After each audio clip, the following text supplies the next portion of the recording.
Live है। Hello everyone, welcome to अभिनीत biology. हम इस मॉक टेस्ट सीरीज में हम पहले 2 टेस्ट देख चुके हैं मित्तल सर के साथ। आज हम तीसरे टेस्ट पे बात करेंगे। स्टार्ट करते हैं हमारे फर्स्ट क्वेश्चन के साथ। Which of is the outermost layer of cell envelope in eubacteria. हमने जब यू बैक्टीरिया पढ़ा था तो हमने ये स्टार्ट किया था कि यहाँ पे सेल एनवेलप जो होता है उसमें 3 लेयर्स की बात करते हैं हम। ग्लाइकोकैलिक्स, सेल वॉल और प्लाज्मा मेम्ब्रेन या सेल मेम्ब्रेन। तो इसका आंसर क्या होगा? Good morning everyone. इसका आंसर क्या होगा? ग्लाइकोकैलिक्स की हम बात कर रहे हैं। ग्लाइकोकैलिक्स आउटर मोस्ट लेयर होती है। हमने ये भी देखा था कि इन तीनों का काम मिला के क्या होता है? प्रोटेक्शन करना। बट अलग अलग काम भी हो सकते हैं। और ग्लाइकोकैलिक्स के लिए हमने देखा था कि ग्लाइकोकैलिक्स जो है वो 2 तरीके का हो सकता है। तो इसमें हम क्वेश्चन के साथ साथ जितनी पॉसिबिलिटीज और क्वेश्चंस बन रहे हैं उस पर्टिकुलर टॉपिक से क्या क्या और बन सकता है या क्या क्या पूछा गया है उन सब का भी डिस्कशन करेंगे। आप लोगों का आंसर सही है, सबका ग्लाइकोकैलिक्स आ रहा है, पर ग्लाइकोकैलिक्स से और क्या क्या पूछा जा सकता है। तो ग्लाइकोकैलिक्स आउटर मोस्ट लेयर है। तीनों मिला के सिंगल फंक्शन क्या करेगी? प्रोटेक्शन का। ग्लाइकोकैलिक्स हमने ये भी देखा था कि कितने तरह की होती है। ग्लाइकोकैलिक्स 2 तरह की होती है, स्लाइम लेयर और कैप्सूल। जब स्लाइम लेयर की हम बात करते हैं तो ये थोड़ी सी थिन होती है। जब हम कैप्सूल की बात करते हैं तो वो थिक होगी। कैप्सूल जो होगा वो क्या होगा? प्रोटेक्टिव लेयर में काम करेगा। और कैप्सूल आपको वहाँ देखने को मिलेगा जहाँ बैक्टीरिया पैथोजेनिक नेचर का है, उसको होस्ट के अंदर सर्वाइव करना। हम जब पैरासाइट इंटरेक्शन पढ़ते हैं तो वहाँ भी ये चीज़ पढ़ते हैं कि कुछ स्पेशल एडेप्टेशंस होते हैं। तो कैप्सूल एक स्पेशल एडेप्टेशन है जो पैथोजेनिक बैक्टीरिया में आपको देखने को मिलता है। नेक्स्ट क्वेश्चन पे जाते हैं हम। नेक्स्ट क्वेश्चन है हमारा, विच of the following gamete will not be produce by genotype. Answer बताइए इसका आंसर।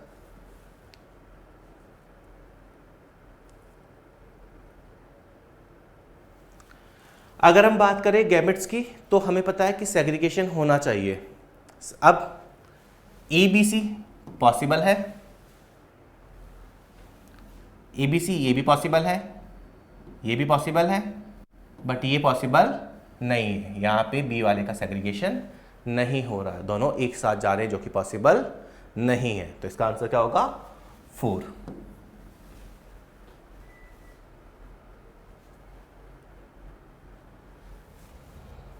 नेक्स्ट क्वेश्चन पे आगे बढ़ते हैं। मेल हिट्रोगैमी और फीमेल हिट्रोगैमी की बात की गई है कि मेल और फीमेल में हिट्रोगैमी की अगर हम बात करें, हिट्रोगैमी का मतलब दोनों गैमेट्स अलग अलग है। हमें पता है ह्यूमन और ड्रोसोफिला की अगर हम बात करें, ह्यूमन और ड्रोसोफिला में मेल जो होता है वो हेट्रोगेमस होता है। XY की बात कर रहे हैं, हमें मेल ही पूछा गया है तो ह्यूमन। अच्छा, हनी बी भी एक ऑप्शन में दिया गया है। हनी बी में तो फर्टिलाइज होगा तो फीमेल का फॉर्मेशन होगा, अगर अनफर्टिलाइज एग है तो मेल का फॉर्मेशन होता है। तो हनी बी तो नहीं हो सकता। बर्ड्स में क्या होता है? बर्ड्स में आपको पता है मेल के लिए, अगर हम फीमेल की बात करें तो मेल और फीमेल में। हनी बी हमारा ऑप्शन नहीं हो सकता क्योंकि हनी बी में तो हम फर्टिलाइज और अनफर्टिलाइज की बात करते हैं। तो आंसर क्या होगा? ड्रोसोफिला। ड्रोसोफिला में क्या देखने को मिलेगा आपको? XY और बर्ड्स में ZW देखने को मिलेगा। तो आंसर क्या होगा? Third option is correct. यहां से बहुत सारे क्वेश्चंस पूछे जाते हैं आपके एग्जाम में, तो ये हमें याद करके जाना है। नेक्स्ट हम बात करेंगे during processing of HNRNA in eukaryotic after transcription the following event is true. कि जब ट्रांसक्रिप्शन हो चुका है, HNRNA बन चुका है, तो फिर क्या होता है? दिया गया है in tailing adenylate residue are added at 3' end in a template independent manner. ये सही है। 3 चीज़ों की बात करते हैं हम। पहला हम बात करते हैं कि कैपिंग होगी, टेलिंग होगी और स्प्लाइसिंग होगी। तो फर्स्ट ऑप्शन करेक्ट है। सेकेंड ऑप्शन देखते हैं। The process of splicing represent the dominance of DNA word. Process of splicing किस चीज के डोमिनेंस को रिप्रेजेंट करता है? फटाफट आंसर दीजिए आप लोग कि प्रोसेस ऑफ स्प्लाइसिंग जो है वो किस प्रोसेस को रिप्रेजेंट करता है? वो आरएनए वर्ड की डोमिनेंस को रिप्रेजेंट करता है, ना कि डीएनए वर्ड की डोमिनेंस को। अब आरएनए वर्ड की अगर हम बात करें, क्या हाँ, कैपिंग, टेलिंग और स्प्लाइसिंग। ओके, नेक्स्ट क्वेश्चन से हम थोड़ा सा जूम करके देखेंगे। तो अगर हम इसकी बात करें, प्रोसेस ऑफ स्प्लाइसिंग जो होता है वो आरएनए वर्ड की को रिप्रेजेंट करता है। अब आरएनए वर्ड से क्या मतलब है? यहाँ पे जब हम बात करते हैं, हमारा कोई एचएनआरएनए बना से, सपोज कीजिए ये एक इंट्रॉन है, ये एक एक्सोन है, फिर आपके पास इंट्रॉन है और फिर एक्सोन है। तो जब हम स्प्लाइसिंग की बात करते हैं तो हमें पता है कि इंट्रॉन्स को वहाँ से रिमूव कर दिया जाता है, सिर्फ और सिर्फ एक्सोन लिए जाते हैं। तो अगर आप इस तरीके से करोगे तो एक सिंगल एचएनआरएनए से आप मल्टीपल कॉम्बिनेशंस बना सकते हो। इसीलिए हम बात करते हैं ये आरएनए वर्ड की डोमिनेंस को बताता है कि एक पर्टिकुलर आरएनए से आप बहुत सारे प्रोटीन्स का फॉर्मेशन कर सकते हैं। नेक्स्ट है split gene arrangement represent probably an advance feature of genome. Split gene arrangement का मतलब होता है एक्सॉन और इंट्रॉन का मिलना। यहाँ पे बात की गई है एडवांस फीचर, जबकि हम पढ़ते हैं कि ये क्या है, एक पुराना फीचर है। रेमिनिसेंट ऑफ एंटिक्विटी की बात करते हैं, मतलब बेसिकली ये एक बहुत पुराना फीचर है और ये आपको कहाँ देखने को मिलता था? आर्कीबैक्टीरिया में। तो ये एडवांस फीचर नहीं है। इन प्रोकैरियोट्स आरएनए पॉलीमरेज, ये भी गलत हो गया।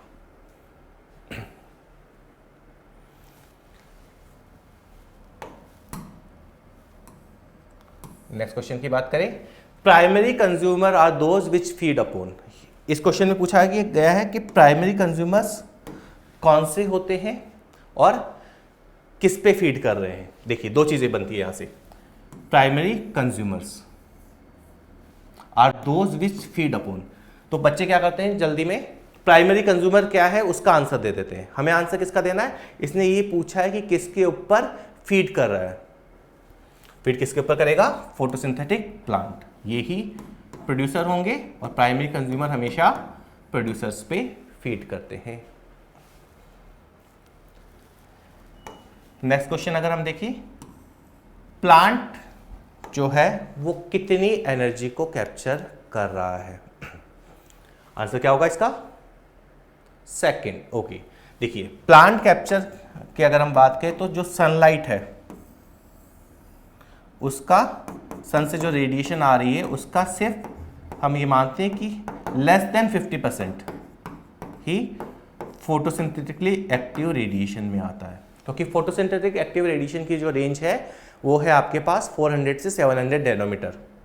इसी रेंज की बात करते हैं। मेनली बैक्टीरिया को अगर छोड़ दिया जाए तो हम प्लांट्स में इसी रेंज की बात करते हैं। बैक्टीरिया थोड़ा हायर रेंज पे भी फोटोसिंथेसिस कर सकता है। तो जब हमने देखा कि लेस देन 50% ओवरऑल PAR है, जो इंसिडेंट सोलर रेडिएशन है, इंसिडेंट आपका सोलर रेडिएशन है उसका सिर्फ 50% से भी कम PAR है। क्या प्लांट पूरे PAR को यूज कर सकता है? वो पॉसिबल नहीं है। प्लांट क्या करता है, यहां से दो क्वेश्चन बनते हैं। फर्स्ट क्वेश्चन जो बनता है और बहुत रिपीटेडली ये नीट में पूछा जाता है, फर्स्ट क्वेश्चन ये है कि प्लांट जो है वो इसका 2 to 10% यूटिलाइज करते हैं। प्लांट जो है वो PAR का 2 to 10% यूटिलाइज करते हैं। अगर हम बात करें, अगर ये ऑलरेडी इसका 50% है तो ISR के कंपैरिजन में ये कितना हो जाएगा? सिर्फ 1 to 5% ही हो जाएगा। तो ये दोनों डाटा हमें याद रखने, तो आंसर क्या होगा? Second, 2 to 10% of photosynthetically active radiation की बात कर रहे हैं। नेक्स्ट क्वेश्चन में हमें पूछा गया है, biological control method adopted in agriculture pest controls are based on. जो हम एग्रीकल्चर पेस्ट कंट्रोल में हम बात करते हैं, जैसे आपके पास एफिड्स है या फिर कोई मॉस्किटोज है, उनकी वजह से आपका एग्रीकल्चर खराब हो रहा है, तो वहां पे हम उनको कंट्रोल करने के लिए पेस्टिसाइड्स को यूज न करने की बजाय हम क्या करें? बायोलॉजिकल कंट्रोल करें। बायोलॉजिकल कंट्रोल का मतलब होता है किसी दूसरे लिविंग ऑर्गेनिज्म को हम वहां पे यूज कर रहे हैं। जैसे लेडी बर्ड को यूज़ कर रहे हैं एफिड्स के लिए, और मॉस्किटो के लिए हम ड्रैगन फ्लाइज को यूज़ करते हैं। ये एग्जाम्पल पूछे जाते हैं दोनों।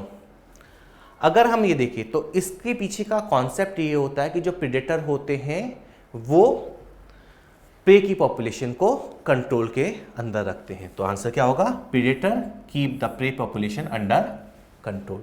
इस इंटरेक्शन से बहुत सारे क्वेश्चंस आपसे पूछे जाते हैं।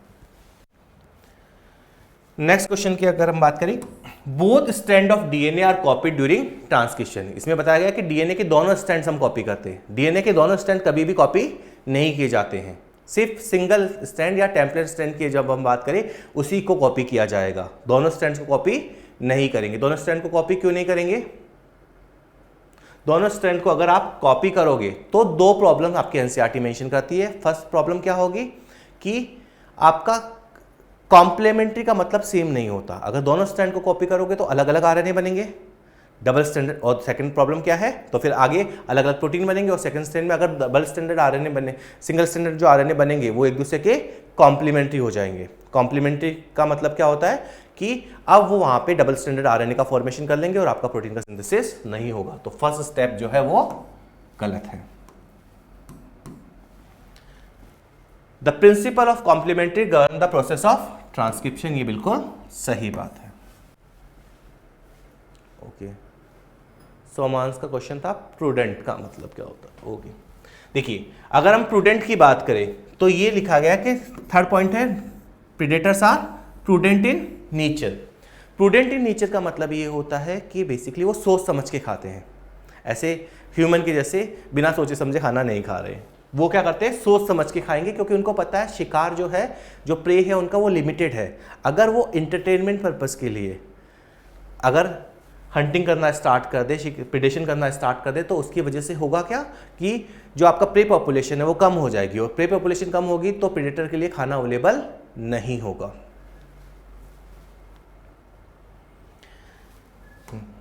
इस क्वेश्चन में हमें मैच द कॉलम करना है, और इस टॉपिक से बहुत सारे मैच द कॉलम आपको नीट में देखने को हर साल मिलते हैं। नेक्स्ट हम बात करें अल्कोहल। अब अल्कोहल किससे बनाया जाता है? अल्कोहल बनाया जाता है सैक्रोमाइसिस सेरेविसी से। तो 1 के लिए डी, एक ही ऑप्शन में है हमारे पास, और सैक्रोमाइसिस सेरेविसी क्या है? ईस्ट है। ऐसे ही एसिटिक एसिड के लिए बात करेंगे तो 2 के लिए ए, 3 के लिए, और एसिटिक एसिड एसिडोबैक्टर एसिड क्या है? एक बैक्टीरिया है। साइक्लोस्पोरिन ए आपके पास इम्यूनोसप्रेसिव एजेंट है जो कि ट्राइकोडर्मा पॉलीस्पर्म से मिलता है। वैसे ही एनाबिना की बात करें तो एनाबिना नाइट्रोजन फिक्सेशन में काम करती है, और ये क्या है? ब्लू ग्रीन एल्गी या साइनोबैक्टीरिया। तो ऑप्शन सी इज करेक्ट। अगर हमें एक से ही मिल गया था आंसर, फिर भी हमने बाकी देख लिए। नेक्स्ट क्वेश्चन की बात करें, the teeth in the class Chondrichthyes, जो आपकी कार्टिलेजिनस फिशेस है उसके अंदर जो टीथ होते हैं वो किससे मॉडिफाई होते हैं? इसका आंसर क्या होगा? Placoid scale. कॉन्ड्रोकाइथीज में तो हम बात करते हैं प्लेकोइड स्केल्स की, और अगर हम बात करें ऑस्टियोकाइथीज में तो वहां किसकी बात करेंगे हम? साइक्लोइड या टीनोइड की। तो आंसर क्या होगा? प्लेकोइड स्केल्स होंगे। और ये बैकवर्ड डायरेक्शन होते हैं, ताकि क्योंकि इनका माउथ जो होता है वो वेंट्रल साइड पे होगा, तो फ्लो के साथ खाना अंदर जाएगा, और बैकवर्ड डायरेक्शन में अगर टीथ होंगे तो वहां पे वो स्टक कर जाएगा। तो आंसर क्या होगा? Placoid scale. जबकि ऑस्टियोकाइथीज के लिए अगर पूछे साइक्लोइड और टीनोइड स्केल्स की बात करनी है। Next, match the column. कुछ रेस्पिरेटरी वॉल्यूम्स दिए गए हैं, यहां से क्वेश्चन आने के चांसेस बहुत ज्यादा होते हैं, तो हमें वॉल्यूम्स याद रखने हैं। पहला है इंस्पिरेटरी कैपेसिटी। इसमें जब हम कैपेसिटी की बात करते हैं तो कैपेसिटी का मतलब होता है आप जो नॉर्मल ब्रीदिंग कर रहे हैं डेट इज टाइडल वॉल्यूम, और आप अगर इंस्पिरेशन में एक्स्ट्रा एफर्ट कर रहे हैं तो एक्सपिरेटरी रिजर्व वॉल्यूम। इन दोनों को मिला दिया जाए तो क्या बनेगी आपकी? आईसी। मतलब it total air a person can inspire after normal expiration. आपने नॉर्मल एक्सपिरेशन किया, उसके बाद पहले क्या करेंगे? हम टाइडल वॉल्यूम अंदर लेंगे, उसके बाद inspiratory reserve volume. Inspiratory reserve volume का मतलब कितना एडिशनल वॉल्यूम हम अंदर और इनहेल कर सकते हैं। तो आंसर क्या होगा? ई के लिए 1। ऑप्शंस देखिए, 3 ऑप्शंस है हमारे पास, एक ऑप्शन एलिमिनेट कर दिया। अब एक्सपिरेटरी कैपेसिटी, एक्सपिरेटरी कैपेसिटी का मतलब क्या होगा, फिर से कैपेसिटी की बात कर रहा तो टाइडल वॉल्यूम प्लस ERV कि आप कितना फोर्सफुली बाहर निकाल सकते हैं।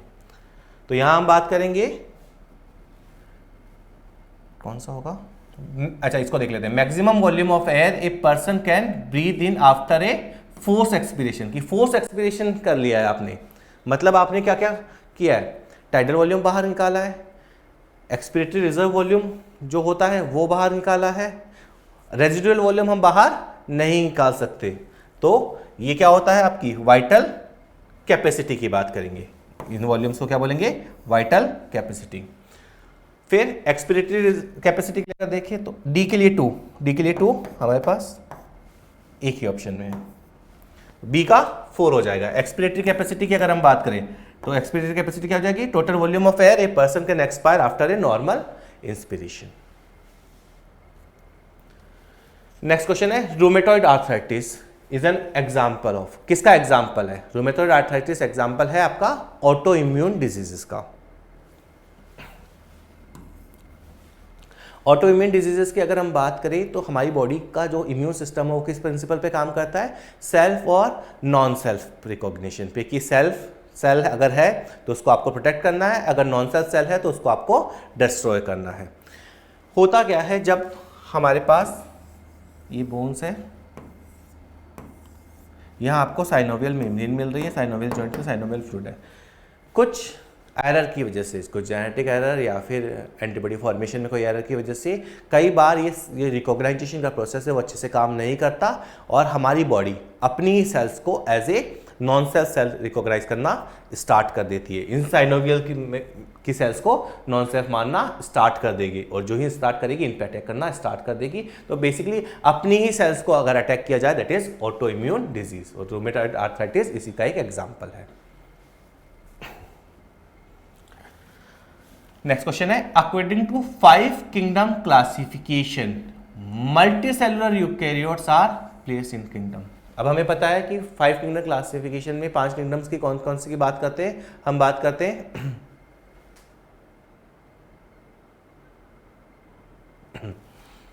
तो 5 किंगडम क्लासिफिकेशन की अगर हम बात करें तो 5 किंगडम क्लासिफिकेशन में मोनेरा में क्या आते हैं आपके यूनिसेलुलर प्रोकैरियोट्स, जबकि क्वेश्चन में क्या पूछा गया है, मल्टीसेलुलर। प्रोटिस्टा में क्या आएगा, प्रोटिस्टा में भी यूनिसेलुलर यूकैरियोट्स की बात करेंगे, पर क्वेश्चन में मल्टीसेलुलर पूछा है तो प्लांटी, फंजाई और एनिमिलिया जो होगा उसमें आपको मल्टीसेलुलर देखने को मिलेंगे। एक चीज याद रखिएगा, फंजाई में हम यीस्ट की बात करते हैं पर यहां दोनों की बात की गई है या फिर मैक्सिमम क्या है उसके बेसिस पे आंसर दिया जाता है।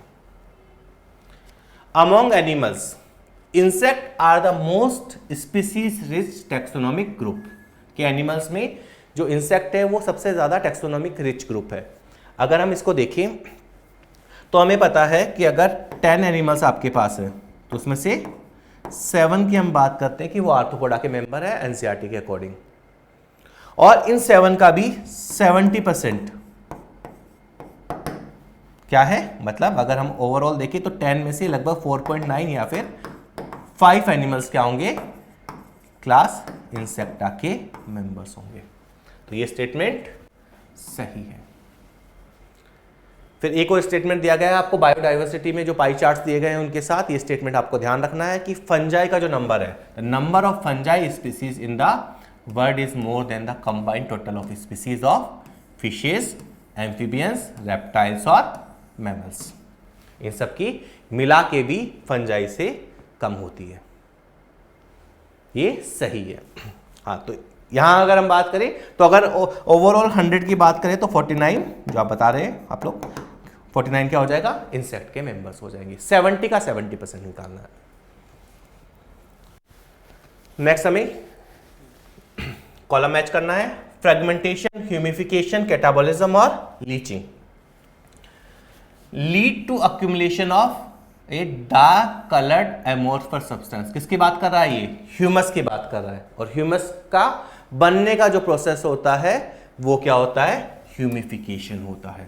तो B1 एक ऑप्शन हमारा कैंसिल हो गया।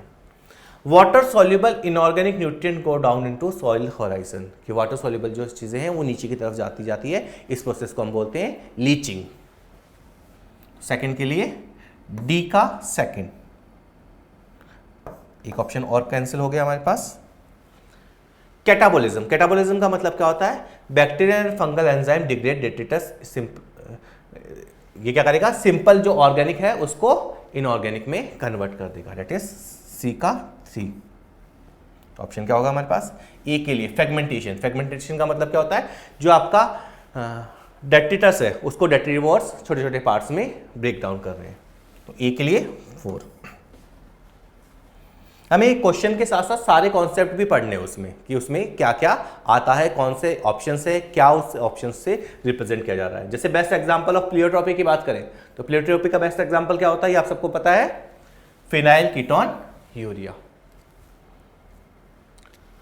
मैच द कॉलम, टेलर ने क्या किया था, विशिया फाबा पे काम किया था, तो 1 के लिए सी। चार ऑप्शंस में आपको 1 के लिए सी दिया गया है। तो आपने हर्शियन चेज की बात करें, हर्शियन चेज ने बैक्टीरियोफाज पे काम किया था, 2 के लिए D. Messenger star, E coli, Griffith का एक्सपेरिमेंट था, वो किस पे था, स्ट्रेप्टोकोकस न्यूमोनी पे। तो साइंटिस्ट और किस पे एक्सपेरिमेंट किया था, क्या एक्सपेरिमेंट किया था, वो आपको आइडिया होना चाहिए। नेक्स्ट हम बात करें, कुछ इंट्रैक्शन दिए गए हैं, इकोलॉजिकल इंट्रैक्शन। फर्स्ट है lichen is an example of mutual relationship. Lichen जो है वो म्यूचुअलिज्म का एग्जांपल है। इसमें एल्गी और फंजाई दोनों का फायदा होता है, दोनों के लिए रिलेशन कैसा है, बेनिफिशियल रिलेशनशिप है।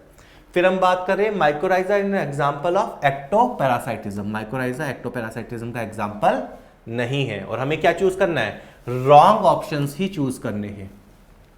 तो ए, तो 2 ऑप्शंस तो कैंसिल हो गए हमारे।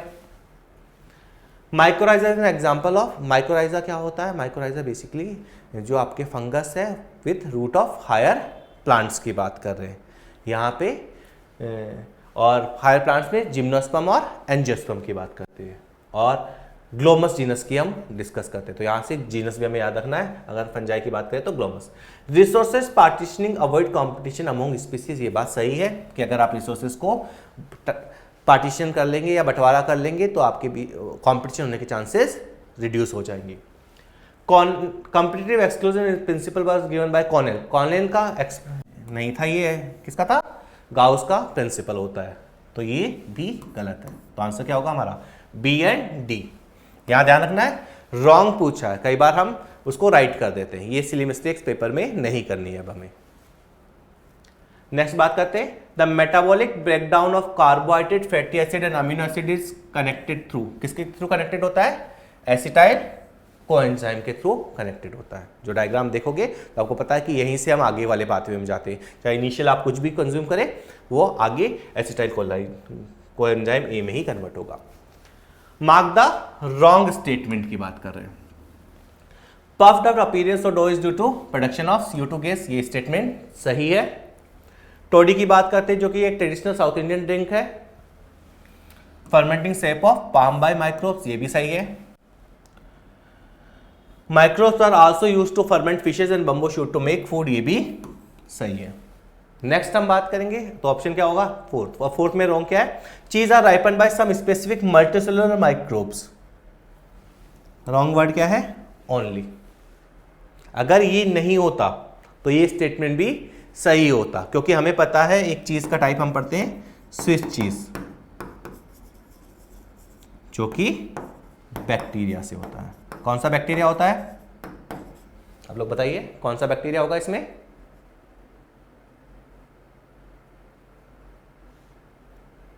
तो यहां हम सिर्फ ओनली की वजह से इस स्टेटमेंट को रॉन्ग मान रहे हैं। यूनिसेलुलर भी होगा। नेक्स्ट हम बात करते हैं, the only connective tissue without fibre, कौन सा होता है, ब्लड। ब्लड में फाइबर्स नहीं होते हैं, इसी वजह से ये फ्लूइड कनेक्टिव टिश्यू या स्पेशलाइज कनेक्टिव टिश्यू की कैटेगरी में फ्लूइड कनेक्टिव टिश्यू की बात करते हैं, क्योंकि इसके अंदर आपको फाइबर्स देखने को नहीं मिलते हैं। नेक्स्ट हमें करेक्ट ऑप्शन ढूंढना है। पहला है between humerus and pectoral girdle, यहां वाला, ये जो होता है ये कौन सा जॉइंट होता है? Ball and socket. यहां पे क्या होता है? इस तरह का एक सॉकेट बना है जिसमें हेड ऑफ ह्यूमरस फिक्स होता है। हिंज जॉइंट ये वाला जॉइंट होता है जिसको आप एक डायरेक्शन में मूव कर सकते हैं, नीचे की तरफ नहीं लेके जा सकते। आपको एल्बो में या नी जॉइंट जो देखने को मिलता है दैट इज हिंज जॉइंट। तो ये option between Atlas and axis pivot joint, ये सही है। फर्स्ट और सेकंड वर्टिब्रा के बीच में जो आपको मिलता है वो हमारा कौन सा जॉइंट होता है? Pivot joint. Between carpals, carpals के बीच में जो जॉइंट मिलता है वो होता है आपका ग्लाइडिंग जॉइंट।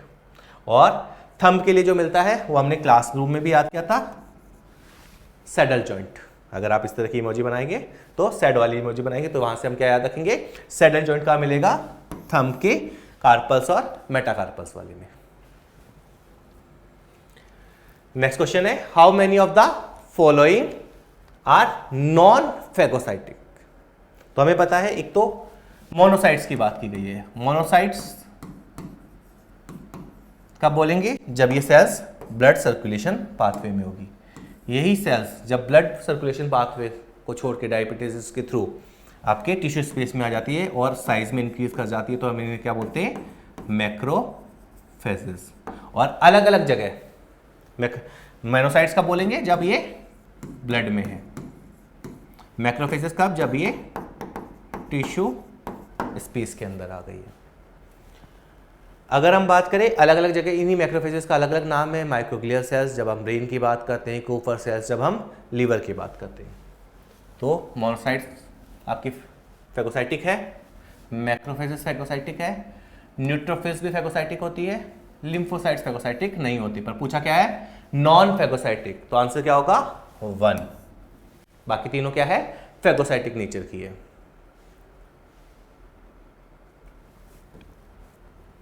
नेक्स्ट हम बात करें होमोलोगस स्ट्रक्चर। होमोलोगस स्ट्रक्चर वो स्ट्रक्चर्स होती है जैसे हमारा सबका कोई एक कॉमन एंसेस्टर है। अगर हम अलग अलग जगह जा रहे हैं, अलग अलग हैबिटाट में जा रहे हैं, जैसे 4 लिम्ब ऑफ वर्टिब्रेट्स की हम बात करते हैं, तो ये जो मैकेनिज्म है इस मैकेनिज्म को बोलते हैं अडेप्टिव रेडिएशन। ये जो मैकेनिज्म है इसको हम बोलेंगे अडेप्टिव रेडिएशन। इसमें जो ऑर्गन्स होते हैं उन ऑर्गन्स को बोलेंगे होमोलोगस ऑर्गन। और ये किस तरह के इवोल्यूशन को बताता है? ये डाइवर्जेंट इवोल्यूशन को बताता है कि जो ऑर्गन्स है वो डाइवर्सिफाई हो रहे हैं या ऑर्गेनिज्म जो है वो डाइवर्सिफाई हो रहे हैं, फैल रहे हैं। नेक्स्ट हम बात करेंगे, मैच करेंगे, यूग्लिना की बात करेंगे। यूग्लिना में हम क्या देखेंगे? यूनिक कैरेक्टर यूग्लिना में होता है पेलिकल, प्रोटीन की जो लेयर की बात करते हैं। तो फर्स्ट ऑप्शन ई चारों ऑप्शंस में है। तो फिर हम सेकंड देख लेते हैं, बी एफ। डिफरेंस क्या है? सी है या नहीं है? दो ऑप्शंस को हम इससे डायटम्स के लिए रेप्टाइड नहीं होता। वो किसका फीचर है? डायनोफ्लैजिलेट का। तो ये ऑप्शन हमने एलिमिनेट कर दिया। थर्ड ऑप्शन पे जाते हैं सीधा ही। अच्छा, डायटम्स के लिए बी और एफ दिया। बी डायटम में स्टार्ट होती है और चीफ प्रोड्यूसर ऑफ ओशन, ये सही है। स्लाइम मोड्स, स्लाइम मोड्स के लिए हम क्या बात करेंगे? ये सेप्रोफाइटिक है, डेड और डिकेइंग मैटर पे ये फीड करते हैं। तो थर्ड के लिए A, option 2 is correct.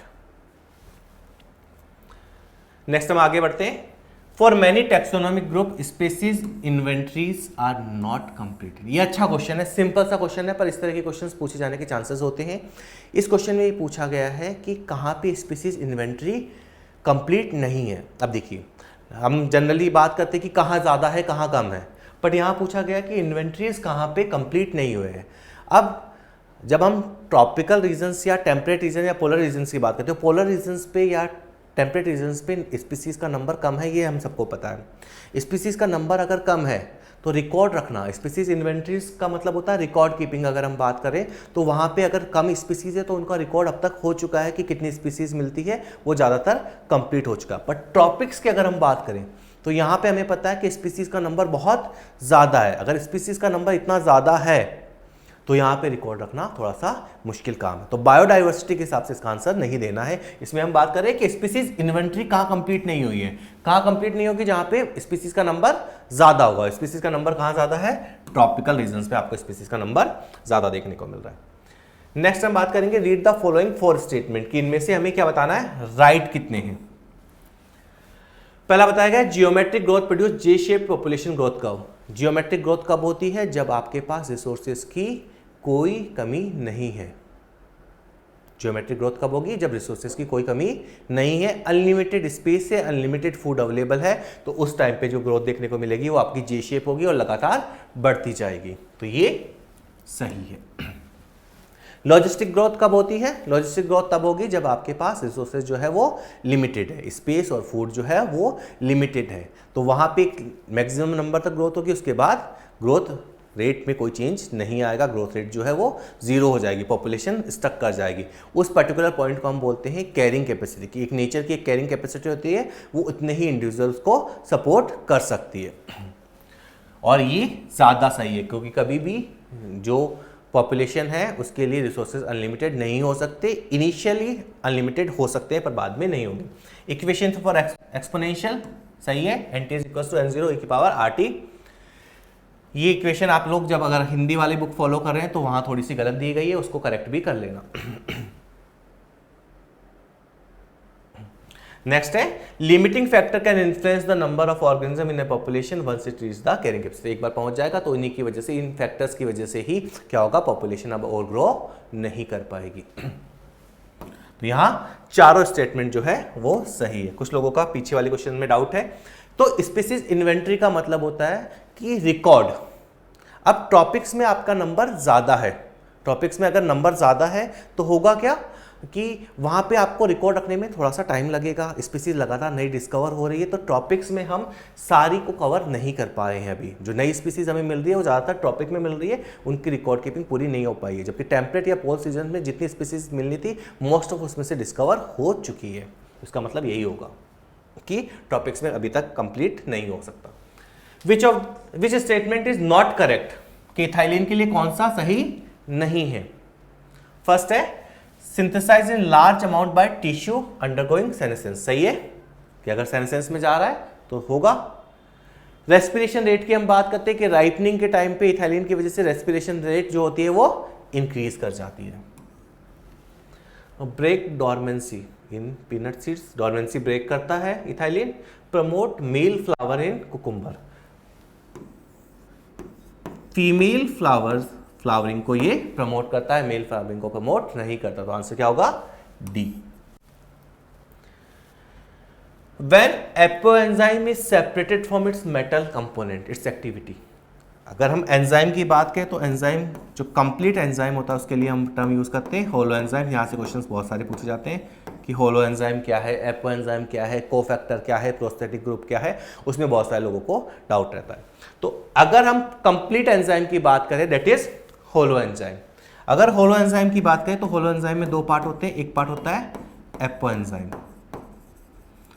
Apo enzyme जो है वो प्रोटीनियस पार्ट है, जिसकी वजह से मेन पार्ट जो स्ट्रक्चर बन रही है, पर इसको सपोर्टिंग रोल के लिए क्या चाहिए, कोफैक्टर। तो कोफैक्टर क्या होता है, नॉन प्रोटीनियस पार्ट है जो एंजाइम के लिए प्रोटीन वाले पार्ट के साथ अटैच होता है और कंप्लीट एंजाइम का बनाता है, जिसकी वजह से फंक्शन होता है। अब कोफैक्टर की भी अगर हम बात करें तो कोफैक्टर में 3 चीजें आती है। आप यहां को एंजाइम की बात कर सकते हैं, प्रोस्थेटिक ग्रुप की बात कर सकते हैं और मेटल आयन की बात कर सकते हैं। कोएंजाइम, प्रोस्थेटिक ग्रुप और मेटल की बात करेंगे। कोएंजाइम क्या होते हैं, लूजली अरेंज होते हैं। मेनली हम विटामिन की बात करते हैं, तो विटामिन हमें इसी के लिए चाहिए होते हैं। दूसरा प्रोस्थेटिक ग्रुप, ये भी ऑर्गेनिक कंपाउंड्स हैं पर ये टाइटली बाउंड होते हैं। मेटल आयन, तो यहां क्वेश्चन में क्या पूछा गया है, when apoenzyme is separated from its metal component, कि आपने मेटल कंपोनेंट हटाया, मतलब कोफैक्टर ही हटा लिया है। कोफैक्टर अगर हटा लोगे तो एंजाइम की एक्टिविटी क्या हो जाएगी, लॉस कर जाएगी, वो एंजाइम किसी काम का नहीं होगा। नेक्स्ट क्वेश्चन है, E coli bacteria were grown on a heavy nitrogen medium for several generation and then transfer to normal और लाइट नाइट्रोजन सोर्स। इस तरह के क्वेश्चंस कई बार आपसे पूछे जाते हैं कि क्या कॉम्बिनेशंस में हम बनाएंगे। तो जैसे सपोज कीजिए हमने ये मान लिया कि ये हैवी है, जब रेप्लिकेशन होगा दोनों स्ट्रैंड्स अलग अलग होंगे सेमी कंजर्वेटिव के हिसाब से, और एक नया स्ट्रैंड बना है, ये लाइट मान लिया हमने। तो पहले तो हाइब्रिड बनेंगे, आगे वाली जनरेशन्स में सेपरेशन वापस से होगा, आपको एक हैवी स्ट्रैंड देखने को मिलेगा, एक लाइट, जो नया बनेगा वो लाइट है। तो हाइब्रिड हमेशा दो ही रहते हैं, हमें क्या याद रखना है कि हाइब्रिड जो हम बनाएंगे वो हमेशा दो ही रहेंगे। अब क्वेश्चन ने पूछा क्या वो देख लेते हैं। जितनी जनरेशन होगी हाइब्रिड का नंबर दो ही रहेगा, आगे हम नंबर बढ़ाते जाएंगे। What must be the number of pure heavy DNA. Okay, question में पूछा गया प्योर हैवी। प्योर हैवी तो फर्स्ट जनरेशन में जब इनिशियली आपने लिया है, उसके बाद तो प्योर हैवी कभी भी हो ही नहीं सकता। उसके बाद सिर्फ दो हाइब्रिड रहेंगे, बाकी नया जो भी आप मीडियम रखे होंगे वो बनेंगे। आंसर क्या होगा? 0। The population growth is generally described by the following equation: dn by dt is equals to rn। ये कौन से ग्रोथ की इक्वेशन है? लॉजिस्टिक की, जहां k का मतलब होता है कैरिंग कैपेसिटी। अच्छा, इसने पूछा है r किस चीज को रिप्रेजेंट करता है? r is basically b minus D, intrinsic rate of natural increase की, कितना नेचुरल बर्थ हो रहा है, कितना डेथ हो रहा है। तो ओवरऑल जो हम बात करेंगे तो ओवरऑल कितना इंक्रीज हुआ, इसी को हम बोलेंगे intrinsic rate of natural increase.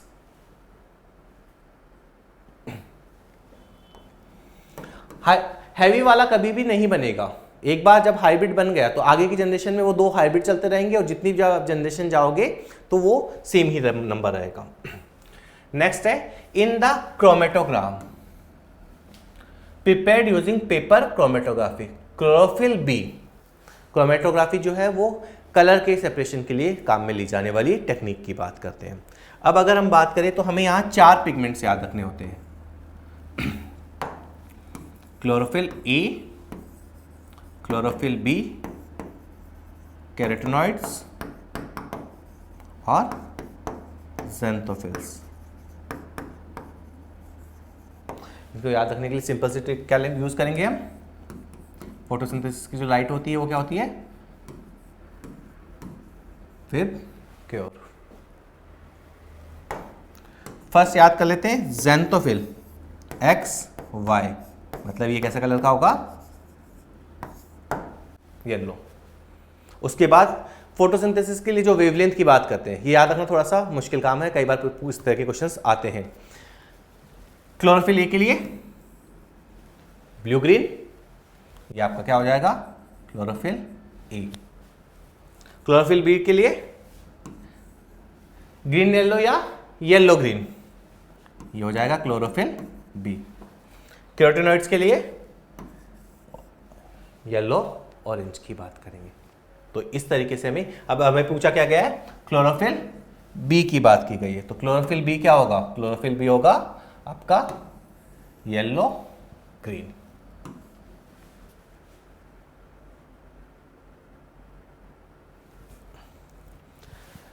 Next question है, the group of animal that exhibit following properties, कि कौन कौन सी प्रॉपर्टीज शो कर रहा है, उसके अकॉर्डिंग हमें एक ग्रुप आइडेंटिफाई करना है। फर्स्ट है रिप्रेजेंट टू एग्नेथा। एग्नेथा का मतलब होता है जिसके अंदर आपको जौ देखने को नहीं मिलेगी। तो एग्नेथा का मेंबर कौन सा है इसमें से? Cyclostomata.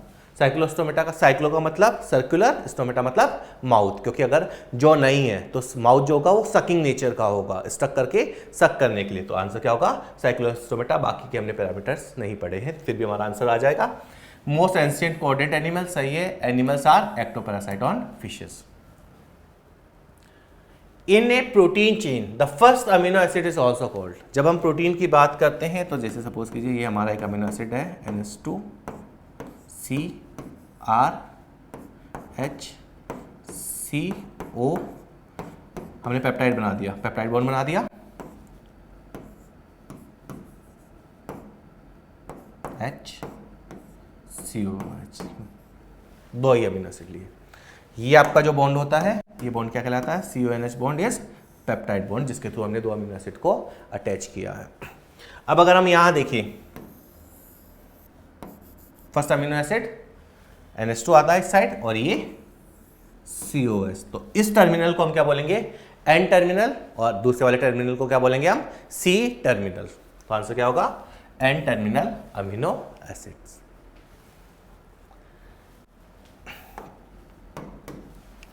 Biolistic method is use for gene transfer in plant. Biolistic या फिर इसके लिए एक और वर्ड हम यूज करते हैं, जीन गन। बायोलिस्टिक या जीन गन, ये किसके लिए यूज किया जाता है? 2 तरीके के मेथड्स की हमने मेनली बात करते हैं, जहां से बहुत कॉमनली आपके एग्जाम में क्वेश्चन पूछता है। एक पूछता है जीन गन, दूसरा पूछता है माइक्रो इंजेक्शन। अब माइक्रो इंजेक्शन के लिए हमें याद रखना है कि माइक्रो इंजेक्शन एनिमल सेल्स में यूज किया जाता है, प्लांट सेल्स में यूज नहीं किया जाता। क्यों? क्योंकि माइक्रो इंजेक्शन अगर आप यूज़ करोगे प्लांट सेल में, तो सेल वॉल एक रिजिड स्ट्रक्चर है, वो माइक्रो इंजेक्शन बहुत पतली सी नीडल होती है, वो ब्रेक कर जाएगी। तो माइक्रो इंजेक्शन हम यूज़ करते हैं हमेशा एनिमल सेल्स के लिए, और प्लांट सेल पे सेल वॉल है उसके लिए हमें फिर गन यूज़ करनी पड़ती है। उस रिजिड स्ट्रक्चर को पार करने के लिए हमें क्या यूज़ करना पड़ेगा? गन यूज़ करना पड़ेगा। तो biolistic method are use for gene transfer in plant, सही है। और इसमें क्या होता है? गोल्ड और टंगस्टन पार्टिकल्स को यूज़ करते हैं। तो both statement are correct. Next question है the immune response of old person become weak, कि जब आपकी एज हो जाती है, बुढ़ापे में आपका इम्यून सिस्टम खराब हो जाता है। क्यों खराब होता है? क्योंकि हमें पता है कि थाइमस जो होता है वो डिग्रेड कर जाता है, और इसकी वजह से जो थाइमोसिन्स है उनका प्रोडक्शन नहीं होगा। अच्छा, एक क्वेश्चन यहां से ये भी पूछा जाता है कि थाइमोसिन जो है वो किस तरीके, क्या काम करता है? थाइमोसिन का फंक्शन होता है टी सेल्स का डिफ्रेंशिएशन। जो टी सेल्स है, जो टी लिम्फोसाइट्स है, उनको डिफ्रेंशिएट आगे करवाने में, या फिर बेसिकली आपके लिम्फोसाइट्स का डिफ्रेंशिएशन में काम आता है। अब ये किस तरह की इम्यूनिटी में इन्वॉल्व है? ह्यूमोरल या सेल मीडिएटेड? तो टी सेल की जब हम बात करते हैं, जनरली हम बात करते हैं, तो हम ह्यूमरल इम्यूनिटी की बजाय सेल मीडिएटेड पे ज़्यादा फोकस करते हैं। बट हमें ये भी याद रखना है कि जो टी हेल्पर होता है वो एंटीबॉडी प्रोडक्शन में हेल्प करता है। तो थाइमोसिन जो है वो ह्यूमरल इम्यूनिटी के साथ साथ सेल मीडिएटेड इम्यूनिटी के साथ साथ आपका ह्यूमरल इम्यूनिटी में भी काम करता है, क्योंकि एंटीबॉडी प्रोडक्शन में ये जो टी हेल्पर सेल्स होती है वो आपकी हेल्प करती है। तो आंसर क्या होगा? ये सही है, और करेक्ट एक्सप्लेनेशन भी आपको देखने को यहाँ पे मिल रहा है। अगर एक पूछा जाए, वैसे अगर आप थाइमोसिन की बात करें तो थाइमोसिन मेनली आपका सेल मीडिएटेड पे है, पर हमें ये याद रखना है कि जो जब डिफ्रेंशिएशन हो गया टी लिम्फोसाइट्स का, कुछ लोगों का ये डाउट है, तो टी हेल्पर और टी साइटोटॉक्सिक की बात करें। हेल्पर का काम होता है एंटीबॉडी प्रोडक्शन में बी सेल्स की हेल्प करना। तो यहां से जो इम्यूनिटी आएगी डेट इज ह्यूमरल इम्यूनिटी। आप जाके पढ़ोगे एनसीईआरटी में, तो जो आपका एंडोक्राइन सिस्टम है वहाँ ये मेंशन भी है। पहले सेल मीडिएटेड की बात की गई है, उसके बाद ह्यूमरल इम्यूनिटी की भी बात की गई है। मैच्योरेशन और प्रोडक्शन की बात करें तो जितनी ब्लड सेल्स होती है उन सब के प्रोडक्शन के लिए हम बोन मेरो की ही बात करते हैं। मैच्योरेशन बी के लिए बोन मेरो की बात करते हैं, और टी के लिए थाइमस की बात करते हैं। नेक्स्ट है pollen grains are generally spherical measuring about 25 to 50 centimetre. सही है क्या? ये 25 to 50 सेंटीमीटर होता है पोलन ग्रेन का साइज। पोलन ग्रेन का साइज इतना बड़ा नहीं होता है। इतना बड़ा होता तो जो हमें जो एलर्जिक रिएक्शंस हो रही है पोलन ग्रेन्स की वजह से, शायद वो नहीं होती, क्योंकि हमारा इम्यून सिस्टम या जो सीलिया उसको वो रिजेक्ट कर देता। साइज क्या होता है? 25 to 50 माइक्रोमीटर। तो ये स्टेटमेंट गलत है। In over 60% of angiosperms pollen grains are shed at 2 cell stage. ये बात सही है, तो ओनली बी इज करेक्ट की बात कर रहे हैं।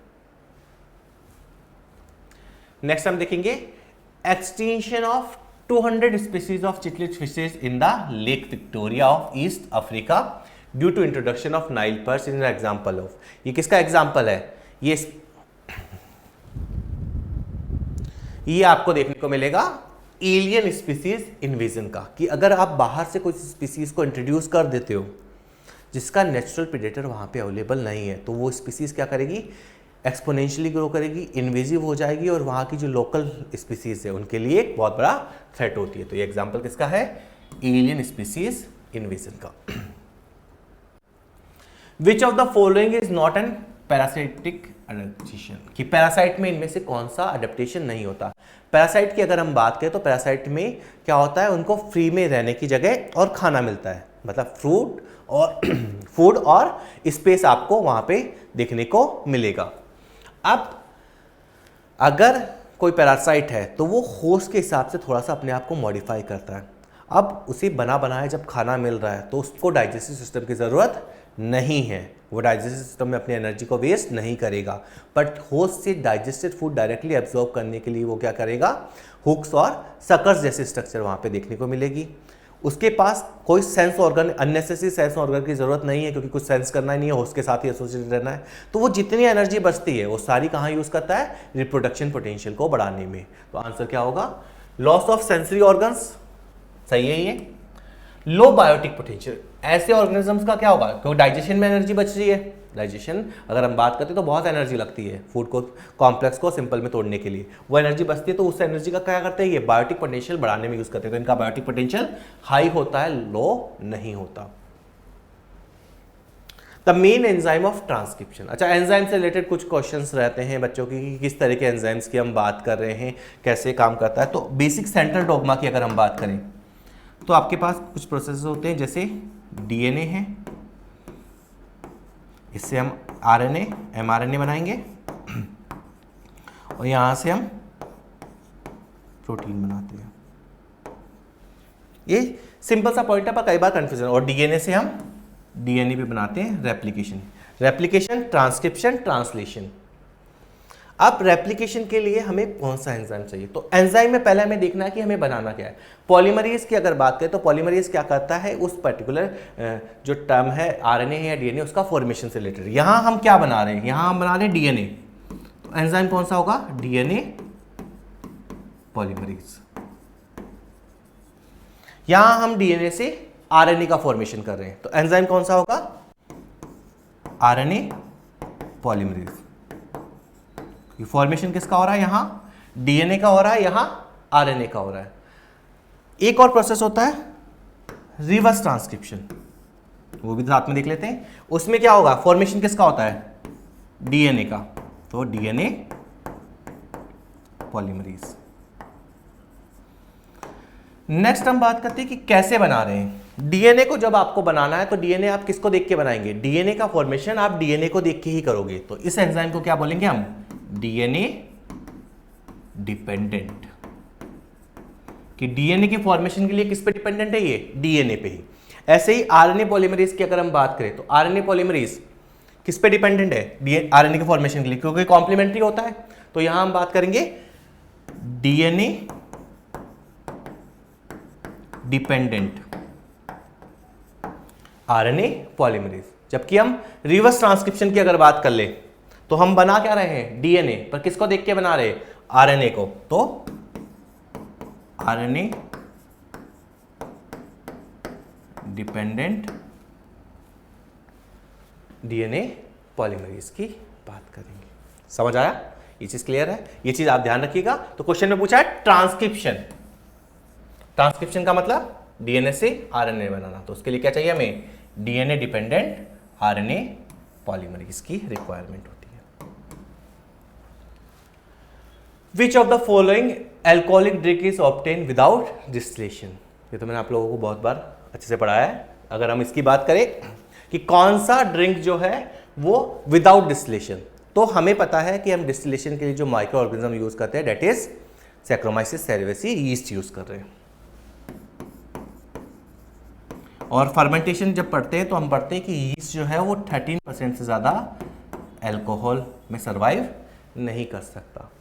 तो अगर हमें अल्कोहलिक कंसंट्रेशन इससे ज़्यादा बढ़ानी है तो हमें किस प्रोसेस पे जाना पड़ेगा, डिस्टिलेशन, क्योंकि नेचुरली हम अल्कोहल का कंसंट्रेशन इससे ज़्यादा इंक्रीज नहीं कर सकते। तो हमें क्या करना पड़ेगा, डिस्टिलेशन करना पड़ेगा। डिस्टिलेशन का मतलब है बेसिकली हम वहाँ से पानी को कम कर रहे हैं।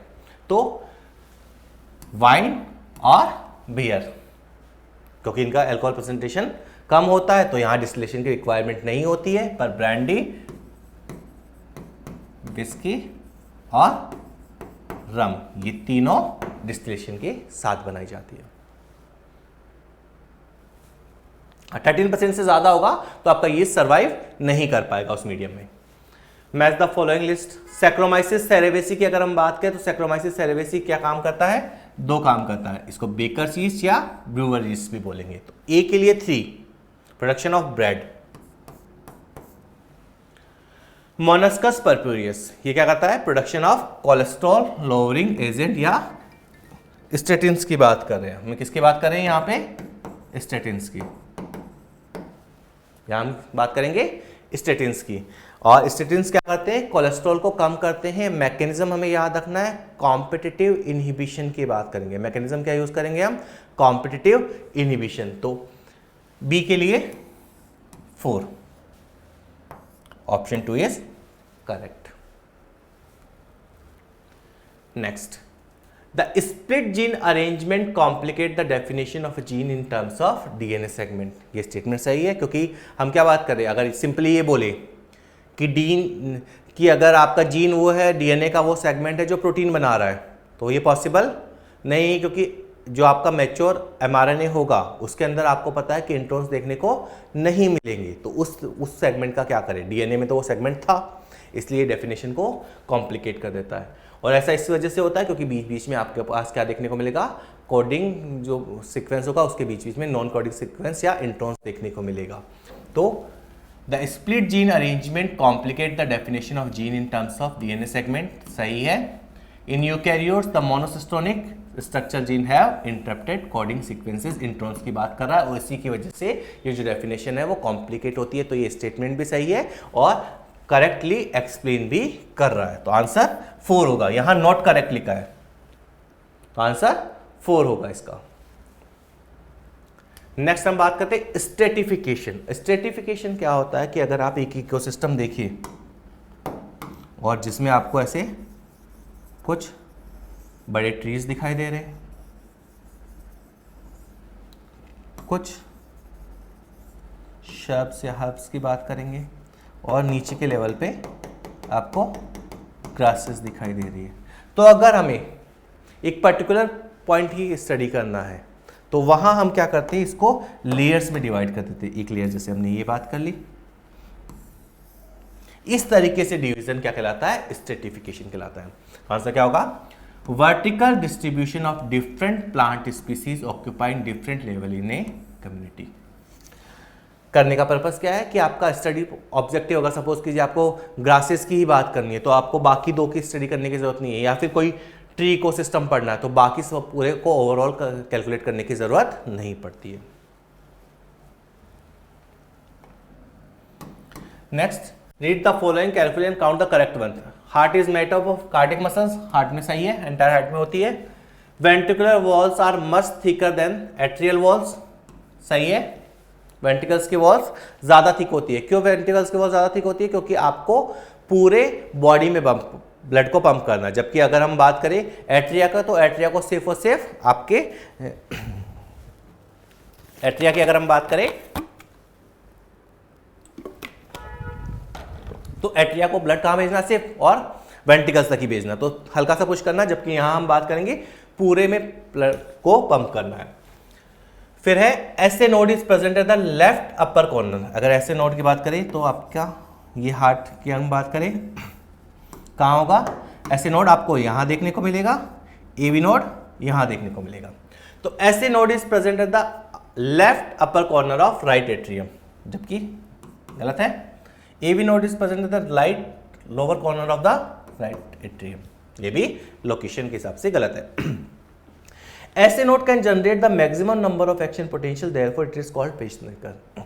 अगर हम बात करें तो हमें ये देखना है कि हार्ट में जो कॉन्ट्रैक्टाइल कैपेसिटी या फिर एक्शन पोटेंशियल जनरेट करने की कैपेसिटी पूरे हार्ट में होती है।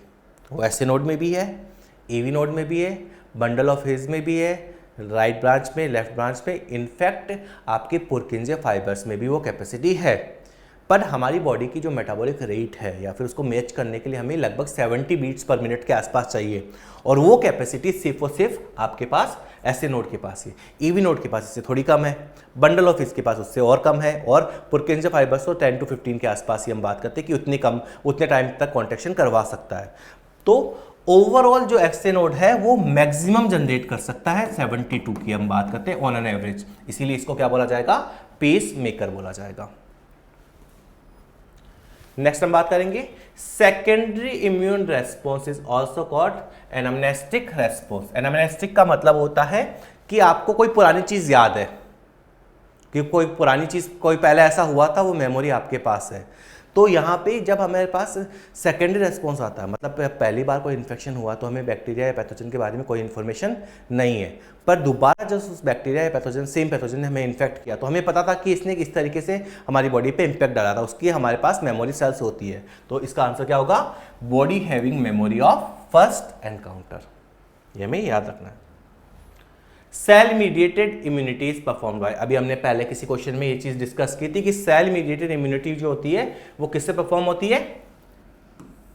टी लिम्फोसाइट से। बी लिम्फोसाइट से जो इम्यूनिटी होती है that is known as humoral immunity.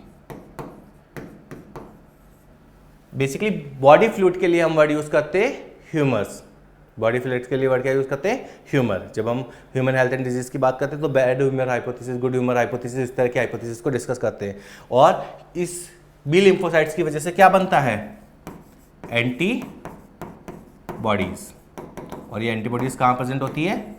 Plasma में, जो कि एक बॉडी फ्लूइड है। इसलिए इस इम्यूनिटी को हम क्या बोलेंगे? Humoral immunity.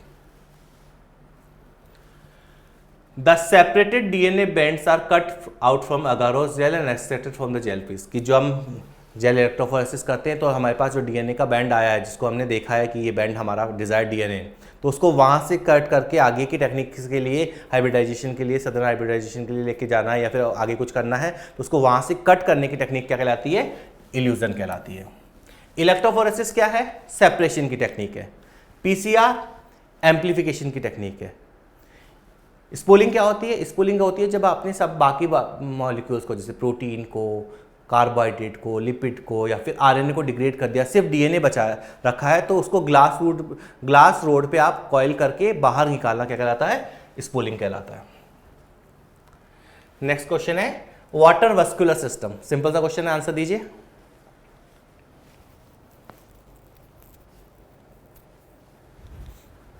हम बात करें वाटर वस्कुलर सिस्टम की, तो वाटर वस्कुलर सिस्टम की अगर हम बात करें, दो सिस्टम पूछते हैं, बहुत सिंपल है, वाटर वस्कुलर सिस्टम और वाटर कैनाल सिस्टम। इसीलिए पहला ऑप्शन क्या दिया गया है? पॉलीफेरा दिया गया है। ये गलती नहीं करनी। हाँ, स्पूलिंग के लिए हम चिल्ड इथेनॉल की बात करते हैं, वो जो बेसिकली वहां पे आपको जो थ्रेड लाइक स्ट्रक्चर बन जाएगी, उसको फिर ग्लास रोड की हेल्प से बाहर निकालना। यहां हम बात करेंगे किसकी? इकाइनोडर्मेटा की, क्योंकि वाटर वस्कुलर सिस्टम पूछा है। अगर कैनाल सिस्टम पूछा तो आंसर हम क्या करते? फर्स्ट। तो ऑप्शन आप हमेशा देखोगे इस तरह के जो ट्रिकी क्वेश्चंस होते हैं या सिंपल से क्वेश्चन होते हैं, वहां थोड़ा सा गड़बड़ हो जाती है। वाटर कैनाल और वाटर वस्कुलर सिस्टम। नेक्स्ट बात करते हैं blood group are control by antigens. Blood group को कैसे कंट्रोल करते हैं हम? जैसे आरबीसी होती है, अगर रेड ब्लड सेल्स की बात करें, उसकी सरफेस पे आपको कुछ कार्बोहाइड्रेट्स देखने को मिलते हैं, एंटीजन्स देखने को मिलते हैं, एक पर्टिकुलर टाइप का, जैसे कार्बोहाइड्रेट बोला, इसको मैंने बोल दिया एंटीजन ए। ऐसे एक और आरबीसी की बात की हमने, उसकी सरफेस पे कोई और एंटीजन देखने को मिला, ये शुगर मॉलिक्यूल से एक पर्टिकुलर अरेंजमेंट, इसको मैंने नाम दिया एंटीजन बी। तो अगर किसी की सरफेस पे ए है तो उस ब्लड ग्रुप को क्या बोलेंगे हम? Blood group A. अगर किसी के सरफेस पे बी है, बी वाला एंटीजन मिल रहा है, तो ब्लड ग्रुप बी। अगर किसी के सरफेस पे दोनों मिल रहे हैं तो ए बी, और अगर कुछ भी नहीं मिल रहा तो जीरो या ओ ब्लड ग्रुप। तो आंसर होगा blood groups are control by antigen present on RBC membrane, erythrocyte membrane की बात करें। नेक्स्ट हम मैच करते हैं, कुछ डिजीजेस दी गई है और वो कैसे काम कर रही है। बैक्टीरिया, इनमें से बैक्टीरिया कौन सा है? बैक्टीरिया की अगर बात करें, 1 प्लाज्मोडियम नहीं है। ओके, ऑप्शंस के अकॉर्डिंग थोड़ा सा इजी हो जाएगा। अगर हम यहां से देखें, हेलमिंथीज, हेलमिंथीज में 4B inflammation of lower limbs, नहीं हुआ हमारे लिए इजी। ओके, थर्ड से करते हैं, प्रोटोजोआ। थर्ड के लिए ए, डिफरेंस क्या है? Okay, infection of lungs, protozoa से मलेरिया की बात कर रहे हैं, मलेरिया में इन्फेक्शन ऑफ लंग्स की बात नहीं कर रहे हैं, तो होगा क्या? चिल्स। चिल्स किस केमिकल की वजह से होते हैं, यहाँ से ये भी पूछा जाता है। प्लाज्मोडियम की कौन सी स्टेज जो है वो इन्फेक्शन कॉज करती है, ह्यूमन में किस फॉर्म में एंटर करता है, मॉस्किटो में किस फॉर्म में एंटर करता है, और सेक्सुअल रिप्रोडक्शन कहाँ होता है। तो ये थोड़ा सा हमें ध्यान रखना है। आंसर क्या होगा? Third. Next, omnis cellula e cellula explain. Omnis cellula e cellula क्या एक्सप्लेन करता है कि all cells arise from pre existing cells. हाँ, केमिकल का नाम आया है हीमोजोइन। तो सही है, हीमोजोइन की बात करते हैं। अब वो कितने टाइम में रिलीज होता है उसकी के अकॉर्डिंग हम बात करते हैं। स्पोरोजोइड जो है उसके फॉर्म में। अच्छा, इस क्वेश्चन का आंसर बताइए। ऑमनिस सेलुला ई सेलुला क्या एक्सप्लेन करता है? All cells arise from pre existing cells. कि जितनी भी सेल्स होती है वो प्री एग्जिस्टिंग। ये किसने बताया था? किस साइंटिस्ट की बात करते हैं यहाँ पे? Rudolf Virchow. ये स्टेटमेंट किसका है? Rudolf Virchow. अच्छा, यहाँ पे वो आप देख लीजिएगा जो नया अपडेट्स हुए हैं अभी रिसेंट में कि सेल साइकिल वाले सेल थ्योरी में भी कुछ अपडेट्स हुए हैं। जैसे हम बात करते हैं श्वान की बात करते हैं, वो ब्रिटिश जूलॉजिस्ट को अब जर्मन जूलॉजिस्ट कर दिया गया है। तो वो चीज़ आप अपडेट में देख लेना। कुछ 4-5 अपडेट हुए हैं। जैसे सर ने बताया होगा आपको एक जो आपका डायग्राम था 4H कर दिया गया है, उसको 2H की जगह 4H कर दिया गया है। वैसे ही यहाँ पे ब्रिटिश की जगह अब जर्मन जूलॉजिस्ट कर दिया गया है उसको, शॉन की अगर हम बात करें। नेक्स्ट क्वेश्चन है, a typical agarose gel electrophoresis. हमने बात की थी अगारोस जेल इलेक्ट्रोफोरेसिस यूज किया जाता है।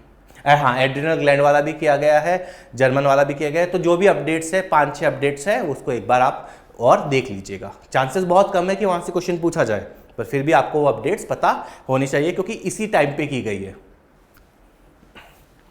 A typical agarose gel electrophoresis showing migration of set of DNA fragment. Okay, which of the following statement is correct? कि यहां से हमें करेक्ट स्टेटमेंट को पिक करना है। ओनली लेन 1 शो अनडाइजेस्टेड डीएनए फ्रेगमेंट। लेन 1 में कोई डाइजेशन नहीं हुआ है, आपको जहां पे आपने लोड किया वहीं पे सैंपल देखने को मिल रहा है, तो ये सही है। ओनली लेन 4 शो डाइजेस्टेड। ओनली लिखा है, अगर लेन 4 लिखा होता तो लेन 4 में हो रहा है, पर 2 और 3 में भी आपको डाइजेशन दिखाई दे रहा है। और जो फ्रेगमेंट जितना हैवी होगा वो ऊपर रहेगा, जितना स्मॉल साइज का होगा वो उतना ही आगे की तरफ आपको दिखाई देगा। ठीक है, फिर हम बात करें लेन 1 to 3 शो डाइजेस्टेड। लेन 1 में डाइजेस्टेड नहीं है, ये भी गलत हो गया। ओनली लेन 4 शो अनडाइजेस्टेड, ये भी गलत है। तो ऑप्शन 1 इज करेक्ट। हाँ, वो एक बार आप लोग देख लीजिएगा कि जो भी, या फिर एक उसके लिए एक छोटा सा वीडियो रिकॉर्ड करके अपलोड कर दिया जाएगा कि कहां कहां चेंजेस आए हैं। नेक्स्ट क्वेश्चन है AR वाला कि toxic insecticidal protein of bacillus thuringiensis does not kill bacillus itself. सही है कि उसको खुद को किल नहीं करती है। In Bacillus BT toxin protein exist as inactive prototoxin, ये भी सही है कि इनएक्टिव फॉर्म में होता है, प्रोटॉक्सिन की फॉर्म में होता है। जब वो इंसेक्ट के अंदर जाता है तो उसकी मिड गट में किस तरह की पीएच, एसिडिक या एल्कलाइन, वो वहां पे एल्कलाइन पीएच की वजह से क्या होता है, एक्टिवेट हो जाता है और वहां की मिड गट में जो सेल्स होती है वहां प्रोपगेट कर देगा और इंसेक्ट को किल कर देगा। तो ये बात सही है और एक्सप्लेन भी कर रही है।